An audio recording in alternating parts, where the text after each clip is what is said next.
You know, you can be in the middle of a hurricane. The late afternoon sun draped Ouagadougou in a copper glow, its heat shimmering over the capital's crowded boulevards. From high above, the city looked alive, vendors bargaining, mopeds weaving, radios blaring high-life rhythms. Yet inside, the high walls of the presidential compound, the mood was entirely different. Hushed, watchful, charged with the sense of history about to unfold.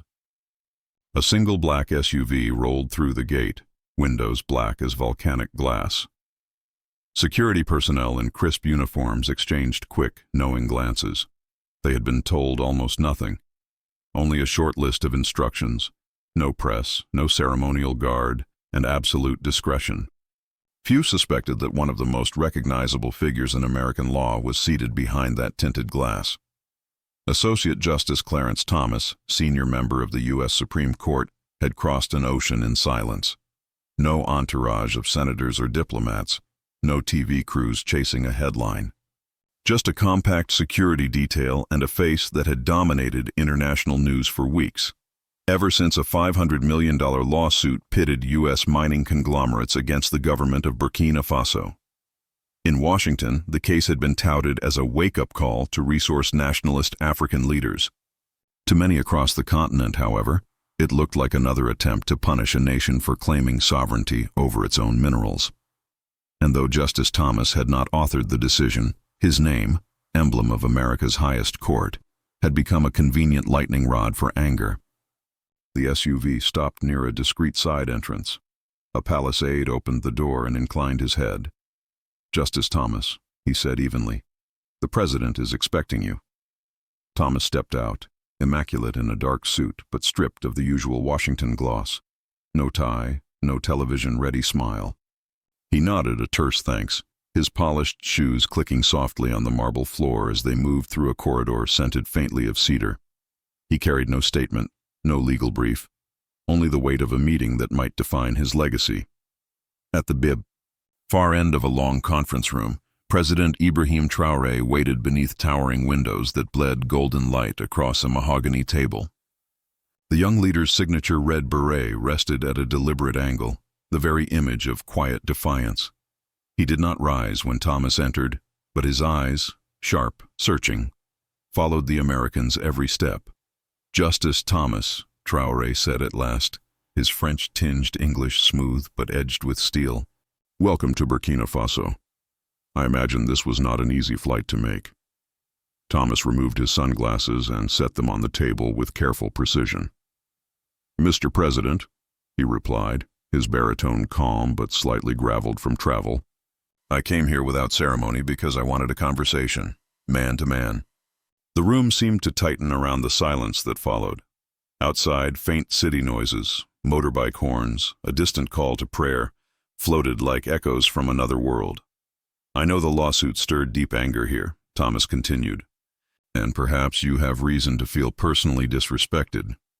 I came to acknowledge that, and to say that if my role caused offense, it was never my intent." Traoré's gaze hardened, the corners of his mouth unmoved. "Never your intent," he repeated slowly, as if tasting the words. "You sit inside a system where judgments made in distant chambers can choke the future of entire nations, and you call it law." Thomas shifted slightly, hands folded. "I understand that perception." "It is not perception," Traoré cut in, his voice firm but low. "It is reality. When you sign an opinion that enables foreign corporations to claim our gold and uranium, you are not simply interpreting statutes. You are drawing bread from a family's table thousands of miles away." The American exhaled, absorbing the rebuke. He had expected frustration, yes, but not this precision, this moral clarity. "I came," he said finally, "because I realize the world is changing faster than the old structures can adapt. Perhaps I was wrong to assume the law is always neutral. Perhaps it isn't, when the law itself is born of power." For the first time, Traoré leaned back. The shift was subtle, a loosening of the shoulders, a flicker of curiosity. "You speak words I did not expect," he said quietly. "But an apology is not just words. It is the changing of the mind that spoke the words before. Can you change the mind of a system? Or will it remain the same after you leave this room? Thomas let the question hang, then answered with deliberate care. I cannot change the system alone, he admitted, but I can change how I stand within it. That is why I am here, to listen, not merely to speak. From a nearby mosque, the call to prayer drifted through the open windows, melodic and resolute. Neither man moved. You have come to listen, Traoré said at last. Then listen to this, because it will echo far beyond Burkina Faso. Thomas inclined his head slightly, a quiet invitation. The lawsuit you speak of, Traoré continued, is more than a legal dispute. It is the last gasp of a world order that is dying. Dying because Africans no longer measure themselves by Western acceptance. Dying because we will not trade our children's future for promises written in someone else's capital. Dying because, for the first time in centuries, we are willing to say no and mean it. The words fell like stones into a still pond. Even the filtered evening light seemed to pause. You, Traoré said, fixing the judge with a steady gaze, may be remembered not for the opinions you signed in Washington, but for this. The moment you recognized that Africa will never again be a defendant in your courtroom. We will be the judge of our own destiny. A discreet knock signaled the arrival of tea, but neither man turned. The conversation was far from over. Outside the palace walls, Ouagadougou hummed in ignorance of the quiet upheaval already underway. Night draped Ouagadougou in velvet darkness, but the presidential compound pulsed with a quiet energy. Lamps along the palace garden cast small golden pools across trimmed hedges, while the city beyond murmured with late-evening traffic and the scent of grilled meat from distant street vendors.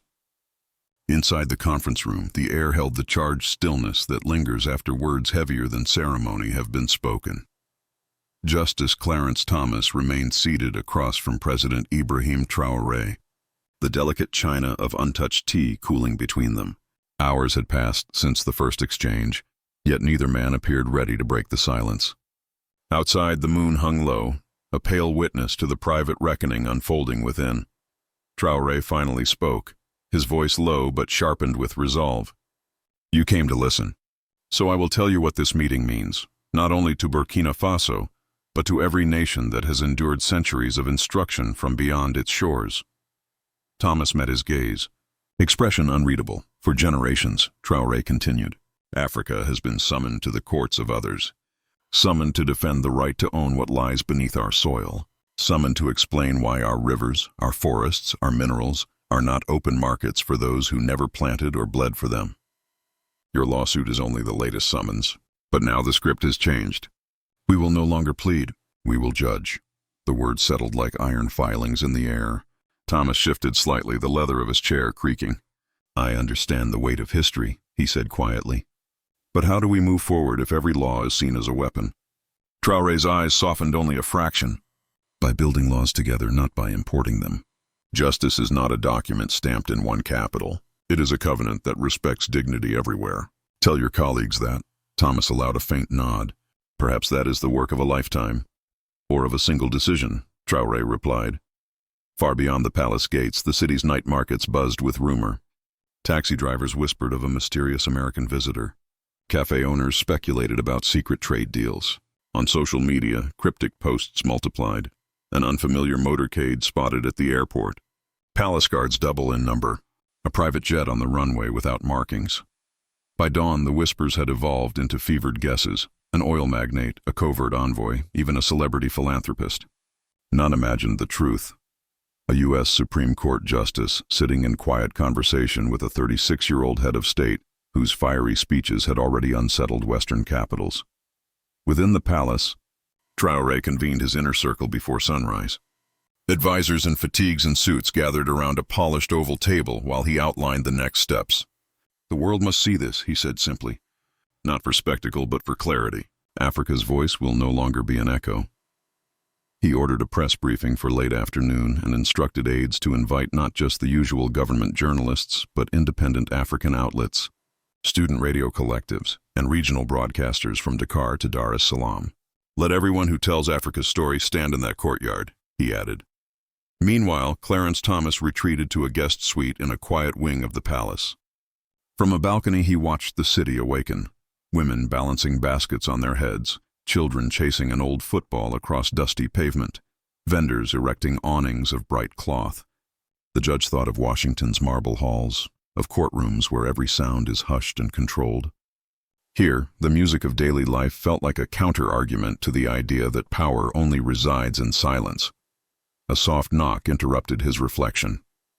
An aide stepped in with a simple message. "The president invites you to join the press conference, should you wish."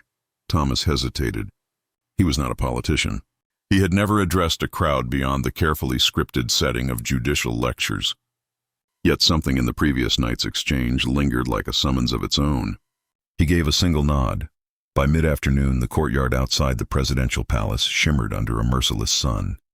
Tripods sprouted like metallic reeds as camera crews from Al Jazeera, BBC Africa, France 24, and a constellation of regional outlets jostled for position. Students scaled low walls for a better view. Soldiers formed a discreet perimeter, their rifles slung casually, yet watchfully. A hush swept through the crowd as the ornate gates swung open.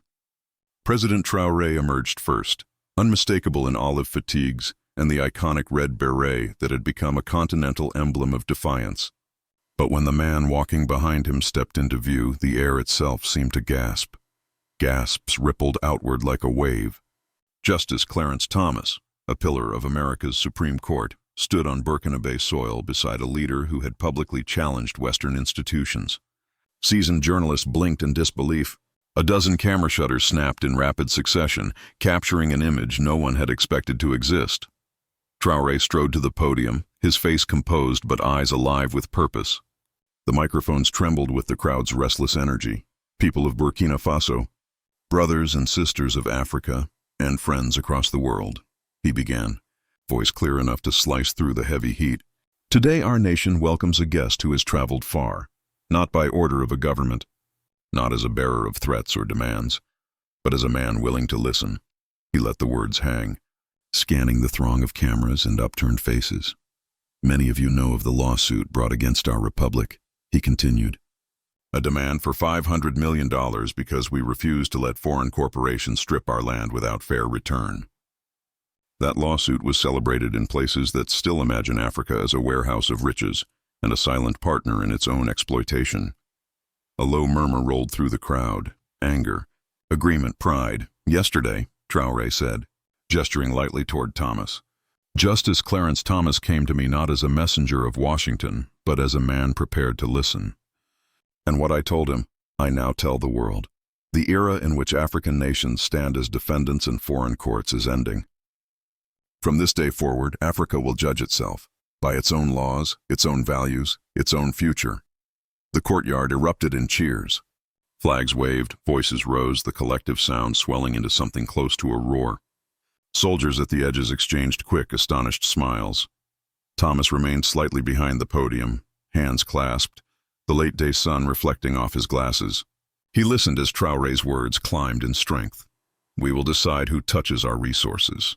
We will decide the price of our labor. We will decide how our children learn the story of this continent. No paper sign thousands of miles away will chain us again." The applause intensified, rolling like distant thunder. Reporters tapped frantic notes, while others broadcast live streams already gathering hundreds of thousands of viewers. Traoré turned slightly toward the American jurist. "I respect the courage it takes to stand here, knowing the past between our nations. And I say this before the eyes of the world. Apology is not weakness when it carries truth. And truth is not whole until it admits what was wrong." A surge of flashbulbs lit the courtyard, freezing the moment in searing bursts of light. Thomas drew a measured breath and stepped toward the microphones, prepared to speak. But for an instant, the entire square held its breath. A sudden hush blanketed the courtyard as Justice Clarence Thomas approached the cluster of microphones. The African sun glinted against the silver frames of his glasses, and for a moment he seemed to measure the weight of the scene, the flags fluttering in faint wind, the hopeful faces pressed toward the barricades, the expectancy that hung like a taut string. "I am not here," he began slowly, his deep voice carrying across the square, "as a representative of the United States government. I am here as a man who believes that the search for justice must sometimes cross oceans and old boundaries." The crowd remained silent, a living wall of attention. "I have heard the concerns of President Traoré and the people of Burkina Faso," Thomas continued. "I came expecting arguments. Instead, I found a conversation that opened my eyes to histories too often ignored in my own country. It would be arrogant to think I can undo centuries in a single visit. But I can listen, and I can carry that listening back to the halls where laws are debated and judgments rendered." He paused, letting the statement settle like dust after a storm. "No court, no nation, no judge has a monopoly on wisdom. If law is to be worthy of respect, it must also be worthy of trust. Today I have witnessed a people claiming their right to shape that trust for themselves." A ripple of applause began at the far side of the crowd and grew until it washed over the entire courtyard. Camera flashes erupted like small fireworks. Thomas stepped back, nodding respectfully toward Traoré, who answered with a slight but unmistakable smile. Reporters shouted questions in a chorus of languages. Rather than respond, Traoré raised a hand for quiet and gestured toward a tall, cloth-covered object near the podium. Two aides stepped forward and pulled away the fabric to reveal a striking wooden sculpture, an eagle in mid-flight, carved from dark Burkina ebony and polished until it gleamed. "This," Traoré announced, "is a symbol of what we seek, a future where Africa's spirit soars free, unbound by chains of debt or silence.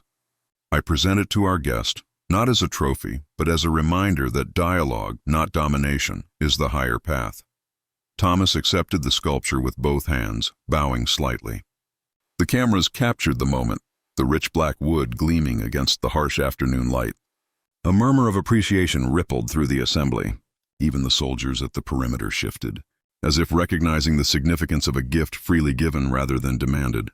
As the formal remarks concluded, the press conference dissolved into an almost festival atmosphere. Drummers from a local troupe began to play intricate rhythms that echoed off the palace walls. Vendors who had been waiting at the edges moved forward with trays of bissap juice and roasted peanuts. Children darted between adults, laughing, their bright clothes catching the fading sunlight. But the symbolism of the event reached far beyond the courtyard. Within minutes, satellite feeds carried live footage across Africa and into Europe, Asia, and the Americas. News tickers in Paris and New York scrambled to adjust. U.S. Supreme Court Justice appears with Burkina Faso president in surprise address. Pundits debated the implications. Was this an unofficial negotiation, a quiet acknowledgement of shifting global tides, or simply a personal gesture beyond politics? In Washington, television anchors struggled to provide context. Analysts dissected every sentence of Thomas's speech, some praising his humility, others questioning his presence. "It is unprecedented," one legal scholar noted on a late-night broadcast, "for a sitting U.S. Supreme Court justice to participate in a public event of this magnitude abroad, especially one charged with such anti-colonial symbolism." Meanwhile, across African capitals from Accra to Nairobi, viewers gathered in cafes and living rooms, replaying the broadcast again and again. Social media feeds blazed with clips of Traoré's declaration, tagged with phrases like "Africa decides," "Burkina rise," and "justice across oceans." Young activists posted messages of pride. "Tonight, Burkina Faso speaks for us all." Inside the palace, the mood shifted from ceremony to quiet reflection. Traoré invited Thomas to a private dinner featuring traditional dishes, riz gras with spiced vegetables, tender lamb seasoned with local herbs, and cool ginger drinks. Around a long wooden table, they were joined by a small circle of ministers, cultural leaders, and historians. Conversation flowed freely from the challenges of sustaining independent media to the importance of preserving indigenous languages. At one point, a historian recounted the story of a legendary Burkina chief who negotiated peace between rival kingdoms by insisting that every dispute be settled beneath a baobab tree, symbol of endurance. He understood, the historian said, that justice requires a witness older than any throne. Thomas listened intently, fingers steepled. "Perhaps," he said softly, "the world needs more baobab trees." Laughter flickered around the table, but the truth of the statement lingered. Later that night, Traoré guided his guest through a small gallery adjacent to the palace. Paintings by young Burkina Faso artists filled the walls, vibrant depictions of market life, abstract evocations of struggle and triumph, portraits of elders whose eyes seemed to carry entire histories. Thomas paused before a canvas of a mother shielding her child beneath a sky streaked with crimson and gold. "Art," Traoré said quietly, "is how we remember when others want us to forget." "It speaks louder than any court opinion," Thomas replied. Outside, the city pulsed with restless energy. Crowds gathered around radios and smartphones, debating the meaning of the day's events. Some celebrated the meeting as a turning point in Africa's relationship with the West. Others wondered whether symbolic gestures could truly change economic realities. But all agreed on one thing. Burkina Faso had commanded the world's attention. As midnight approached, a soft Sahel breeze carried the scent of distant rain into the palace gardens. The two men parted with a firm handshake, the carved ebony eagle resting in a velvet-lined case beside Thomas's overnight bag. Neither offered predictions about the legal dispute that had brought them together.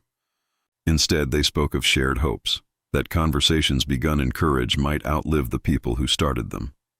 Across the Atlantic, major networks replayed the handshake in endless loops. Commentators searched for precedent and found none. Some critics labeled the event political theater. Others hailed it as a quiet revolution in diplomacy. Yet beyond analysis and headlines, a deeper narrative was already taking root. The idea that justice is not a commodity to be exported but a dialogue to be nurtured. Wherever people refused to be silent, and in Ouagadougou, as the city finally settled into sleep, the palace lights glowed like steadfast stars, holding within them the echoes of words that might one day reshape the way nations listen to one another. Dawn broke over Ouagadougou in a wash of pale orange and rose, the kind of soft light that makes even concrete streets look touched by possibility. Vendors were setting up stalls when the first radio bulletins of the night's footage played again. The handshake, the sculpture, the words about Africa judging itself. Children on their way to school stopped to listen. Old men in cafes leaned closer to battered radios. Something about the city's pulse had changed, subtle but undeniable. By mid-morning, the ripples were traveling far beyond Burkina Faso's borders. In Lagos, Nairobi, Dakar, and Johannesburg, morning shows replayed the clip of President Ibrahim Traoré standing beside a United States Supreme Court justice, declaring that Africa would no longer be a defendant in anyone else's courtroom. On social media, the tags Africa Decides and Dr. Justice across oceans were trending at once in English, French, Arabic, and Swahili. In Paris, newspapers scrambled for commentators to explain whether this was a diplomatic earthquake or a carefully choreographed performance. And in Washington, officials fielded uneasy questions. Was Justice Clarence Thomas acting alone? Could his statements affect the still pending lawsuit?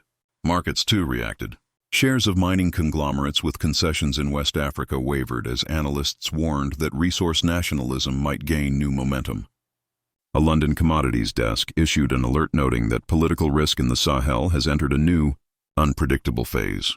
What had begun as a quiet, unofficial meeting was becoming a global inflection point. Meanwhile, inside the presidential palace, the atmosphere was both celebratory and focused. Traoré convened his cabinet and a handful of trusted advisors. They pored over overnight dispatches from embassies and economic ministries. "Let them wonder," the president said at last, closing a folder of reports. "Our task is not to reassure the old order. Our task is to keep building the new one."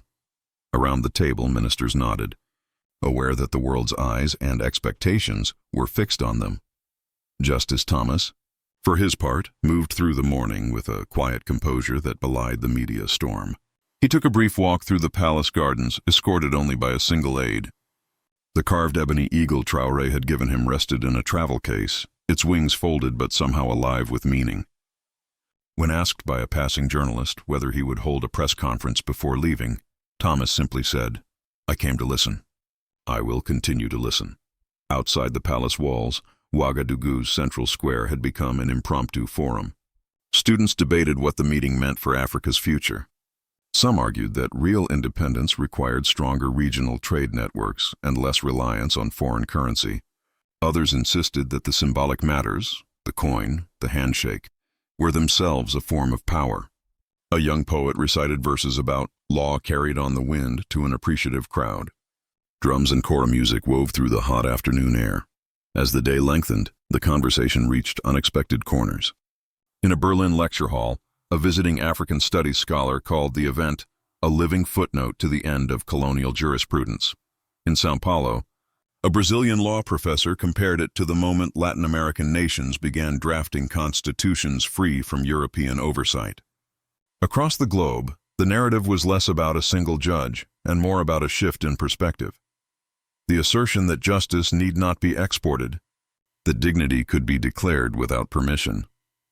Late in the afternoon, Traoré and Thomas met once more in a smaller reception room overlooking the gardens. No cameras, no aides beyond a translator who was barely needed. They spoke quietly about their respective journeys. Traoré's years as a soldier and organizer, Thomas's path through American courts. "Our countries are different," Traoré said, "but the desire to stand upright is the same." Thomas nodded, fingers resting lightly on the arm of his chair. "Perhaps law should begin there," he said, "with the right to stand upright."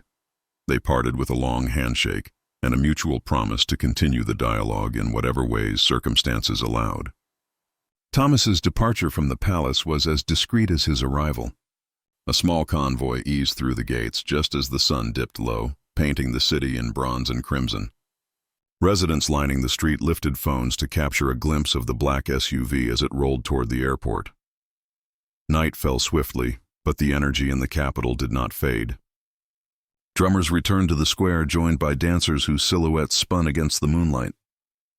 Candlelit vigils sprouted outside universities and neighborhood centers.